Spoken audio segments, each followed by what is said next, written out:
Hello friends! A 2.0 R4 G4JP with 147 horsepower supplied only to the European market. A 2.4 R4 G4JS with 150 horsepower is basic for the US and Russian markets. Both Sigma series motors have hydraulic valve lifters and a toothed timing belt. A 2.7 V6 G6BA with 173 horsepower belongs to the Delta family. The camshafts of the intake and exhaust valves of each of the heads are interconnected by a chain. The crankshaft is connected to the intake shafts by a toothed belt. The chain runs more than 250 to 300,000 kilometers. Valve clearances are adjusted using hydraulic tappets. A modification of the 2.7-liter V6 with the L6BA index running on gas was sold only in South Korea. However, in the secondary market, there are cars with this engine, but converted to run on gasoline. As a rule, after such a makeshift upgrade, owners regularly encounter various engine malfunctions. The V6 3.5 G6 CU with 197 to 200 horsepower is a representative of the Sigma series and has been available only in the US since 2003. The 2.0 CRDI D4EA with common rail injection was offered exclusively outside of the States. The engine was created by the Italian company VM Motori and received a timing belt drive. In February of 2002, a more powerful version of the VGT appeared with a variable geometry turbocharger and more efficient Bosch injectors. Engine output has increased from 112 to 125 horsepower and torque from 250 to 285 Nm. A feature of the atmospheric 2.4 is two balancer shafts. This makes it difficult to accurately set the marks when replacing the timing belt, which requires certain skills. Errors lead to interruptions in operation, an increase in vibration, and a drop in traction. Unfortunately, gasoline engines after 250 to 300,000 kilometers often begin to consume a lot of oil. Replacing the valve stem seals does not always solve the problem, since the underlying oil scraper rings are the cause of the oil burn. In 2.7-liter engines, liners sometimes wear out at high mileage. Increased oil consumption is also found in diesel units. In addition, on occasion, the fuel system loses its tightness or the electronics begin to fail.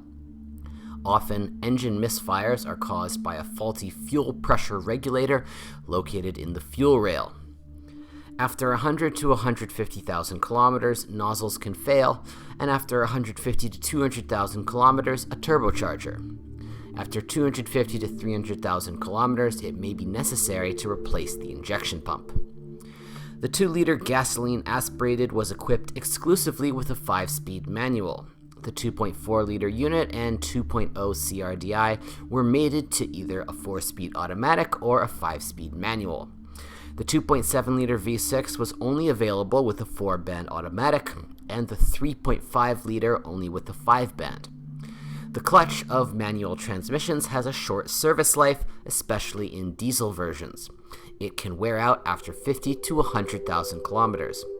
A dual-mass flywheel can also go along with the clutch. The manual transmission itself sometimes forces you to contact the service for 150 to 200,000 kilometers. By this time, bearings, gears, or synchronizers wear out. Automatic transmissions are developed by Mitsubishi. Boxes are reliable but not eternal.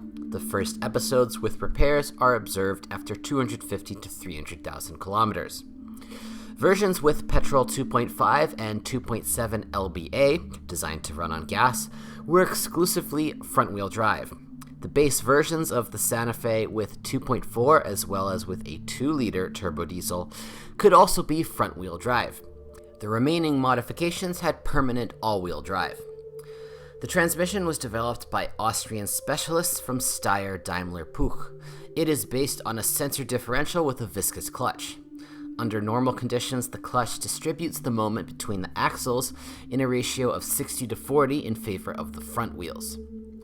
Thanks to this, the character of the car's handling is neutral and very close to the car. In a critical situation, the clutch is able to transfer up to 90% of the power to the rear axle. For an additional fee for all-wheel drive modifications, a limited slip rear axle differential LSD was installed. Top versions with 3.5 petrol and the most powerful turbo diesel since 2004 received an electronically controlled all-wheel drive system. It works a little faster. Under normal conditions, all traction is transferred to the front axle. The rear wheels are connected on demand using an electromagnetic clutch built into the rear differential. However, the Santa Fe is just a crossover and is not designed for serious off-road use. A viscous coupling is a series of discs immersed in a thixotropic silicone fluid. The fluid changes viscosity as it heats up, which happens when one of the wheels loses traction and the rims start spinning at different speeds. As a result, torque is redirected to the axle where the wheels have the best grip. The viscous coupling is located in the transfer case. In case of overheating, active slip, the clutch housing may burst and the gel will flow into the transfer case. Then characteristic white impurities will appear in the transmission fluid. The coupling is non-separable and non-repairable. However, the disease is not critical. Permanent four-wheel drive will remain, but the clutch will no longer distribute torque between the axles. Anyway, you can ride. The crunch in the rear gearbox often disappears after an oil change. If there is a hum or howl, then you should prepare for repairs. The disease occurs after 200 to 250,000 kilometers. By this time, the outboard bearing of the propeller shaft may also wear out. Transfer case, hum, leak. After repair, the main thing is that the distributor is installed correctly. Often, during installation, the axis of the shafts is displaced and subsequently oil begins to run out of the seals. McPherson struts are installed on the front axle and longitudinal and transverse levers on the rear axle. Energy-intensive and soft suspension literally absorbs bumps. However, in corners, the body rolls a lot, and there is an acute shortage of lateral support in the seats. A known issue is the wobbly front anti-roll bar. It starts to knock on the spar. To cure, it is enough to replace the bushings and stabilizer struts. Unfortunately, some desperate owners resort to unacceptable measures. They use a hammer to deform the spar. The ball bearings of the front levers are surrendered after 80 to 120,000 kilometers. Silent blocks live over 150 to 200,000 kilometers. The rear suspension arms will last more than 150 to 200,000 kilometers. Sometimes there are difficulties when updating the trailing arms. The bolt sticks to the inner sleeve. Wheel bearings give in, bypassing the mark of 150 to 250,000 kilometers. The steering rack can knock or leak after 150 to 200,000 kilometers.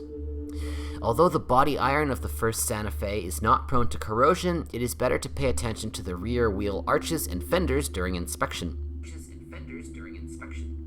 The interior of the model is typical Korean of that time. The front panel is made of hard plastic, which resists the effects of time well. The build quality is also commendable. Even after many years, in most cases during movement, extraneous squeaks and crackles do not occur. Electrical equipment is generally reliable, but sometimes there are failures in the operation of the electric drive of mirrors, lighting equipment, or central locking. The culprit is the e-tax comfort unit. A good electrician will easily restore its performance. Charging problems are observed after 150 to 200,000 kilometers. Attention will require a generator or a burned-out terminal on it. After 200 to 300,000 kilometers, the compressor, electromagnetic clutch, or clutch pulley bearing may fail. The ventilation system may attract attention due to a burned-out heater power transistor or heater motor. If you know of other model malfunctions, be sure to write about it.